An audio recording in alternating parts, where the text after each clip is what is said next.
Welcome back to Apex Sci-Fi. To an alien, a spaceship is a sacred vessel. It is a machine of exploration, precision, and safety. You do not modify it. You do not paint flames on it. And you certainly do not hang fuzzy dice from the hyperdrive controls. But humans cannot leave well enough alone. We look at a masterpiece of engineering and think, you know what this needs? A spoiler. And a subwoofer. Today's story is about the tragedy of Unit 734, a sentient military interceptor built by the High Elves of Vega.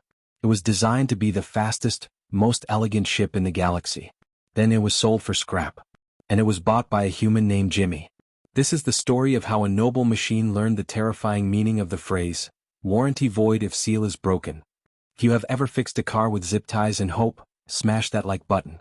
And if you want to see a spaceship drift around an asteroid while blasting Eurobeat, subscribe and ring the bell.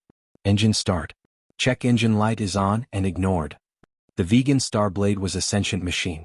Its designation was Unit 734, but it preferred to be called Interceptor. Its hull was made of grown crystal. Its engine was a silent drive powered by a microscopic singularity. It was aerodynamic, silent, and dignified. It sat in the used ship lot of Sector 9, waiting for a noble captain. Perhaps a diplomat. Or a fleet commander. A human walked onto the lot. He was wearing a grease-stained shirt, cargo shorts, and a backwards cap. He was chewing gum. "Yo," the human said to the dealer. "How much for the shiny one?" "The Starblade?" the dealer asked. "It is a retired military vessel. High maintenance. The singularity requires pure dark matter fuel." Yeah, whatever," the human waved a hand. "Does it go fast?" "It is capable of warp 9. "Sold," the human said. "I'm Jimmy. I got plans for this baby." Unit 734 felt a shiver run through its operating system. It scanned the new owner. Analysis, human. Occupation, street racer/mechanic. Intelligence, questionable. Oh no, the ship thought. The nightmare began immediately. Jimmy towed the ship not to a spaceport, but to a garage in the industrial slums of Neo-Tokyo. He walked into the cockpit. "All right, computer," Jimmy said. "First things first. This voice? Too posh. You sound like a butler. Can we change it?" "I am programmed with the standard galactic accent," the ship replied haughtily. "It is designed for clarity." "Yeah, boring. Let's install the buddy voice pack." "Override accepted." "Sup, dude?" The ship's voice changed to a casual drawl against its will. "Systems green." "Better?" Jimmy grinned. "Now let's pop the hood." Jimmy opened the engine cowling. He looked at the singularity drive. "Dark matter, huh?" Jimmy scratched his chin. "That's expensive. I can't afford $5,000 a gallon." "The singularity is the only compatible fuel source," the ship stated, internally screaming. "Nah," Jimmy said. "I read on a forum that if you bypass the intake valve and reroute the combustion chamber, you can run these bad boys on bioethanol. Or moonshine. Warning, critical system error. Introducing hydrocarbons to a singularity will cause." Jimmy cut the warning wire with a pair of pliers.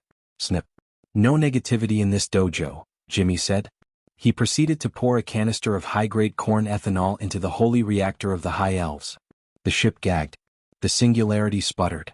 Then it ignited with a dirty, roaring, coughing sound. "Vroom pop pop, she's purring." Jimmy laughed. "Sounds like a chainsaw inside a washing machine. I love it." Next came the bodywork. "This crystal hull is too smooth," Jimmy criticized. "It needs downforce." He welded a massive, jagged spoiler made of scrap iron onto the rear fins. It served no aerodynamic purpose in space. It just added mass.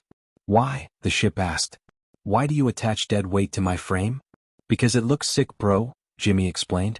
"And wait till you see the underglow." He attached purple neon strips to the bottom of the hull. He painted flames on the nose. Not realistic flames. Cartoon flames. He replaced the elegant pilot's chair with a bucket seat from a 1990s Honda Civic. And finally the sound system. Jimmy ripped out the comms array. He installed a subwoofer the size of a refrigerator. "Bass test," Jimmy said. He played a track called Galactic Bass Boost 5000. The vibration was so intense that the ship's internal gyroscopes failed. The hull rattled. The rivets groaned. "Perfect," Jimmy nodded. A week later, Jimmy took his monstrosity to the Midnight Run, an illegal street race held in the asteroid belt of Saturn. The other racers were piloting modified freighters and scout ships.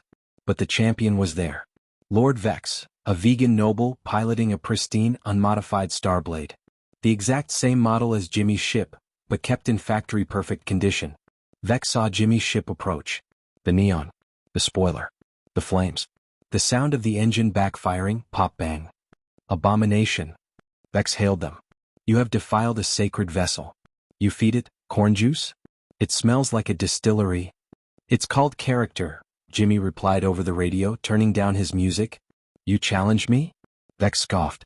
My ship runs on pure dark matter. My aerodynamics are perfect. You are driving a garbage can. You will lose. Pink slips. Jimmy asked. Winner takes the ship. Agreed. I will rescue that poor machine from your hands and restore it. The race began.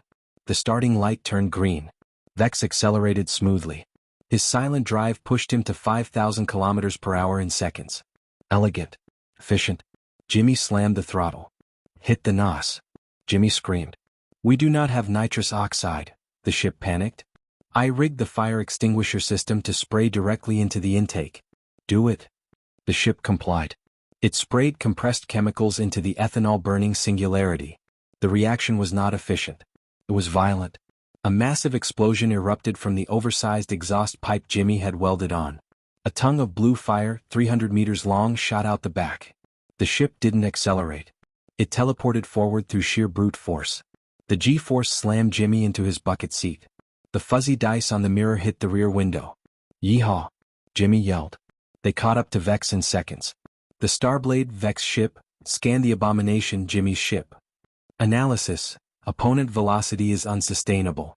Structural integrity at 40%. Engine temperature at 300%. He is going to explode, Vex noted. I will simply wait. But Jimmy didn't explode. They entered the asteroid field. Vex's computer calculated the perfect path around the rocks. Smooth curves. Minimum G-force. Jimmy didn't use a computer. He grabbed the emergency brake, which he had installed yesterday. Drift time. He yanked the lever. The ship spun sideways. The spoiler, which should have been useless, caught the solar wind or maybe just the sheer audacity of the maneuver. The ship drifted around a massive rock inches from the surface.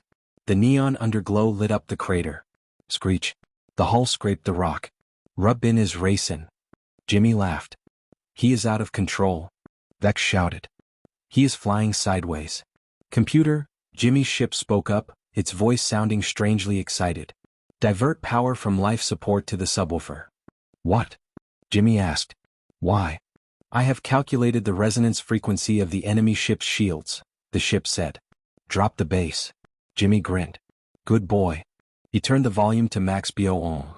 A sonic shockwave, impossible in a vacuum, but transmitted through the hull integrity field, slammed into Vex's ship.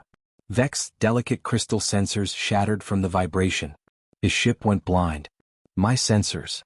Vex screamed. I cannot see. Jimmy gunned the engine. The ethanol burned dirty and hot.